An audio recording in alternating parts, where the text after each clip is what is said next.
Okay, chefs, so in order for you to start using this right away, I wanted to give you a little quick start guide, and I'm going to show you some typical tasks associated with, just costing out a recipe. So when I'm adding a new recipe or base recipe, I go to my recipe template section and I basically clip the top of that card and hold my shift key down. I clip the bottom, I right click, I go copy. Since this is a base recipe, I go back to my base recipe and I just click one here and I press paste, and then that base recipe is going to come up. So I'm going to make this a base recipe for penne portions. The reason I decided to do this is because in most restaurants you have your penne or your pasta portioned ahead of time. So to me, making a big batch of penne, that is a base recipe. So when you're cooking a batch of penne ahead of time, you would portion it in plastic bags or containers like these, and then you just sort of crack it open and pop that in a pan while you're making the pasta. At least that's how I've done it. So however your restaurant works, you make this worksheet work for you. So this is how I would make it work, because that's how we did our pasta ahead of time. Now in my inventory of dry goods, I do not have penne pasta. Costco is one of our suppliers, so I've got 4 kg of penne pasta. So I'm going to say my date here, which is September 7th. I'm going to say that I'm storing in the dry storage. Now I'm going to write penne pasta right here, and the brand name I didn't get, so let me look at that again. Gris pasta. Okay, I do like to have the name of the product there, because when you're searching for products later and maybe that's the only part it's good to have identifiers when you're using search. So right here I'm writing a descriptor of the package or the unit that I'm buying, and darn it if I did not get the cost, it's $10.09. Okay, so now I'm going to put $10.09 here. Now this yield factor here I put into my products because I take into account wastage, droppage, theft, staff meals, whatever, that throughout the year or over time is going to make your yield always less than 100%. Basically, no matter what you're using. So because this is a bag of pasta and I'll probably be cooking bags at a time, I'm going to put a reasonable yield here at 95%. That basically means that 5% of my product will never hit the customer's plate over time. The only thing you'll ever have to change again is the price and the yield if you want. I'll get into this yield theory a bit later in the training, but for now I just wanted to let you know why I put it there. Okay, so now we have up to the yield, which is pretty accurate information. Now these 4 columns here are basically units and their cost of units.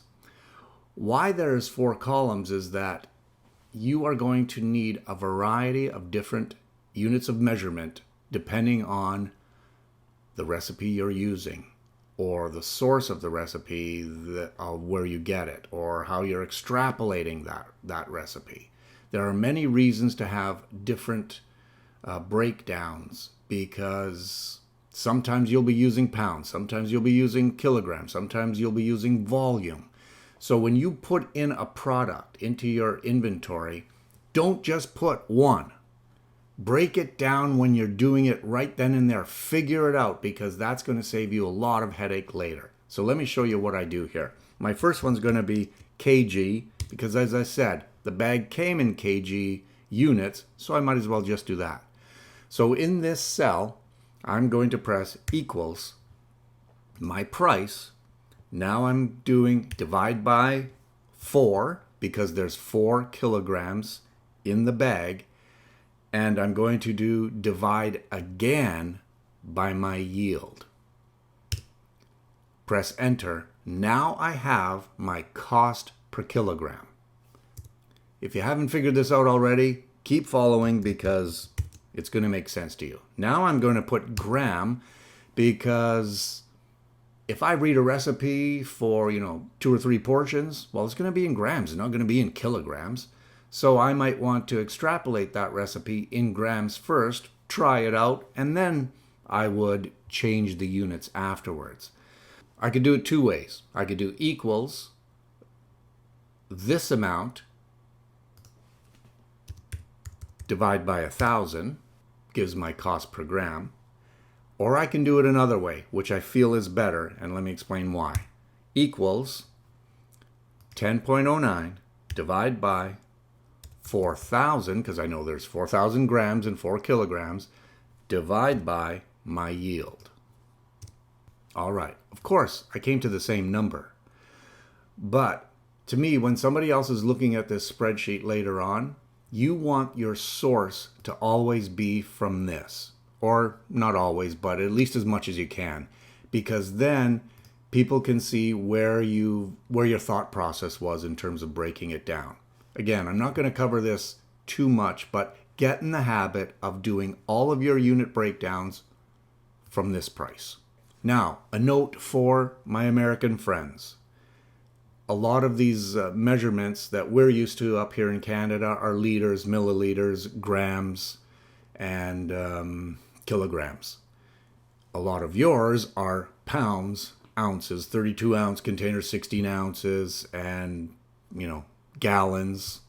Most of the products that we buy in Canada are either in metric system or they're in both, the imperial system. So that's why you'll find a lot of my information here. There is cups and ounces and stuff like that, but there's pretty much always liters and milliliters. Sorry for the confusion. You probably won't be using that, but you are the one that decides what units to break these down in. And very quickly, you'll get used to what type of units to use. For the purposes of explanation, I am now going to do pounds. So there was no information on this packet about pounds. So I feel it's my responsibility to break this down ahead of time. So I will attain a per pound price for this product equals the same price, divide by 4 kg, divide by 2.2. There's 2.2 pounds in a kilogram. And I will do divide again, and I will do my yield.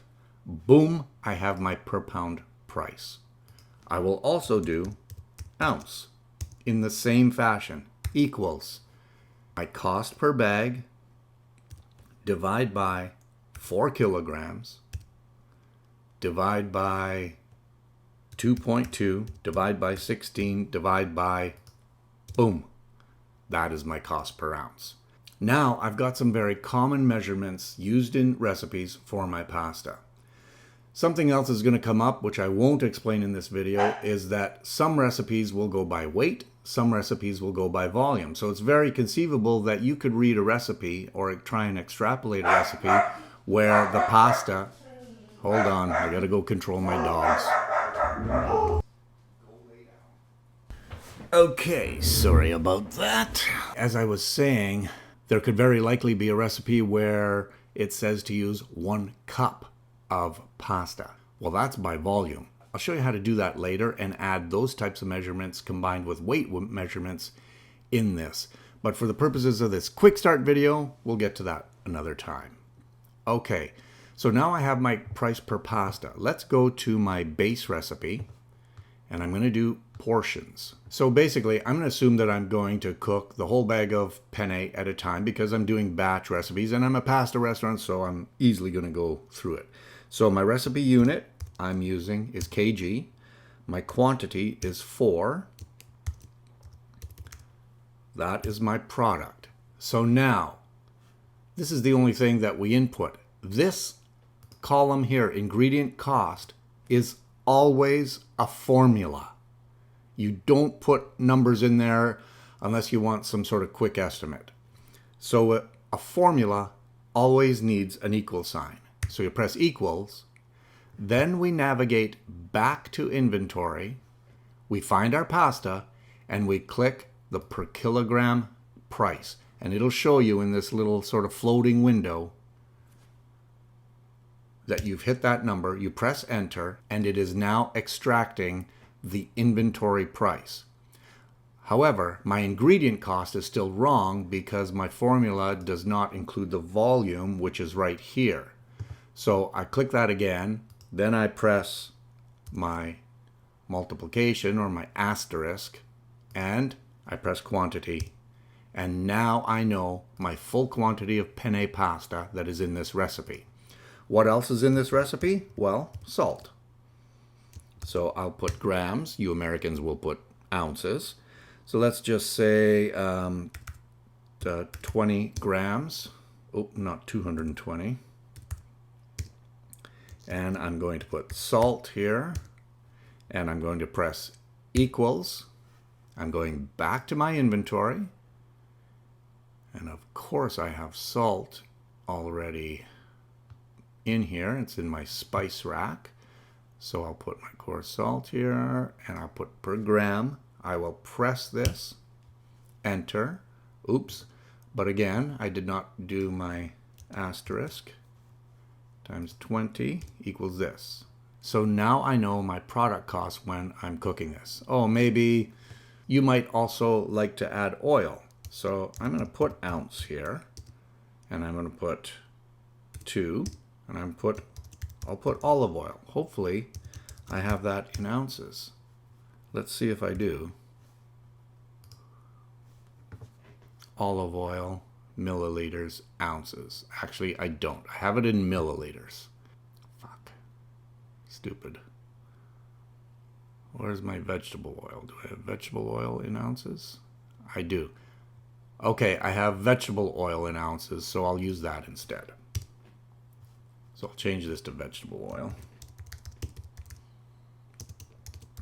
Makes more sense for that kind anyway. And of course that has to be multiplied by this. So as you can see, depending on the recipe and the measurements of units of different product, you can have any different type of volume, weight, or whatever description. Your cost is not going to be affected by that once you input it properly into the menu. I just noticed that my costs were not being tallied, and they should be tallied up here somewhere, so I'll do that now. I'll put equals sum bracket, and I will close in on the brackets that I want, so it'll be everything in this column. And I'll do another bracket, and this is the sum of product costs that I have so far. So now that I've figured out that formula, we can sort of figure out our cost per portion. And of course, that's what I'm really interested in because, I want to know how much is going on that one plate. Pretty straightforward. So there's 4 kgs, that's 8.82 pounds. So per portion, I'm just going to say like 75 grams. So per portion, let's just say for dinner, I'm going to say about 75 grams of dry pasta is needed. We'll need 2.65, and that's about 2.65 ounces. Okay, so I figured out that from 4 kilograms of dry pasta, I'm going to get about 53 portions. That's because I'm using 75 grams of dry pasta to make one portion, or the total would have been 8.82 pounds, which is 4 kg, and that would have been 2.65 ounces of dried pasta per portion. So my yield is going to be 53 portions. For my notes here, I'll just 55 grams or 75 grams per portion.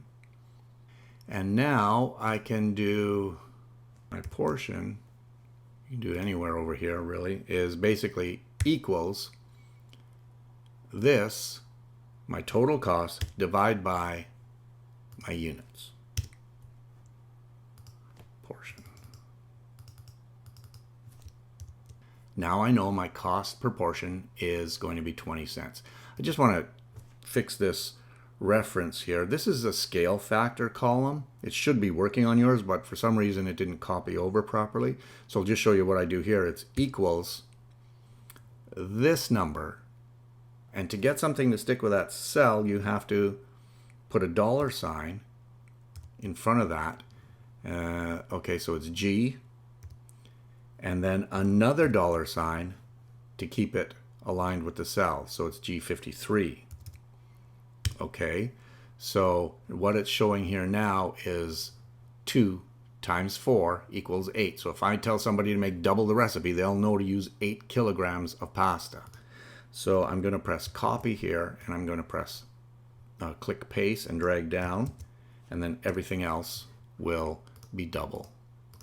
Now when I change my scale factor, again, I don't know why this didn't copy over well, but this is what I use this for. So if someone's making a bigger recipe, that's where that goes.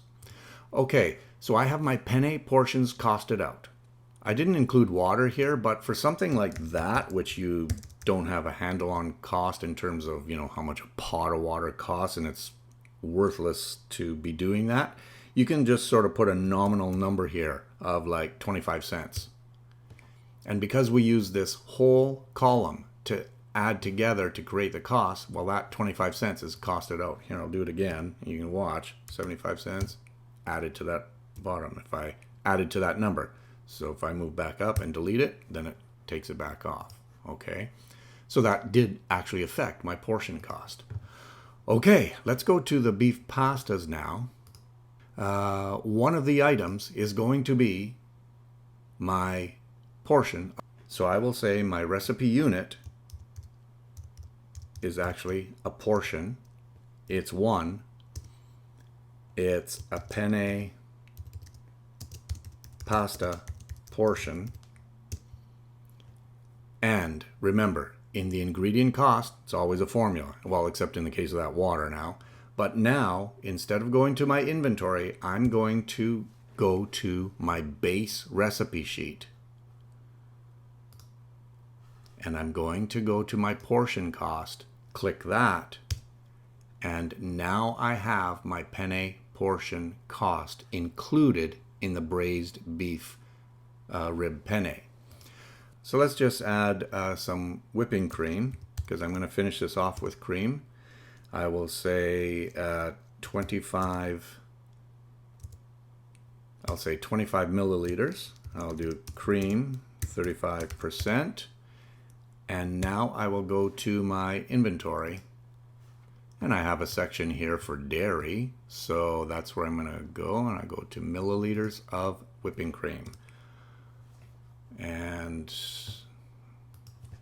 I'll do multiplication by 25, and now I have my whipping cream added there. Black pepper equals, you can do this first, by the way, equals my volume times, and then I'm going to go to my inventory, pepper, ground black pepper. Now I'm going to press O2, and now I have added another item. Okay, so you just learned basically how to do a recipe that includes inventory items that have already been added and include a base recipe item. And I hope you see how important this is in terms of streamlining the look of your menu recipe while also giving you flexibility as to adjust other base recipes or change them or use them in multiple items. Now, if I have another penne pasta, well, I just have to do the penne pasta portion again. I don't have to do the penne recipe. Now, a pasta recipe, very simplistic, but think about a meat sauce recipe or a bechamel sauce. Those have many more ingredients, would take up a lot of space in this menu recipe that's unnecessary. Now take a look at our food cost here, it's 40 cents. Go to our beef pasta, our penne portion costs 21 cents, and our total food cost is 40 cents. Let's say the next delivery you get, pasta has doubled in price. Holy shit. Boom! Your kg price is different. Your gram price is different. Your pound price is different. Your ounce price is different. It's all reliant on this. Go back to my base recipe. Oh, that's interesting. My portion cost has gone up to 41 cents. Go back to my beef pasta. Oh, my food cost is now 59 cents. And on my menu mix analysis, my food cost has already been adjusted. That's why when we go back to the basics of getting your inventory right and your recipe units correct, this is golden. You switch this out and boom, everything follows in line. Your base recipes, your menu recipes. Can you see how you would be a god in the kitchen mastering this? I can. Totally. Okay, guys, that's it for today. I'll be back next week with some more videos. And please comment. Let's get active in this group. And okay, that's it.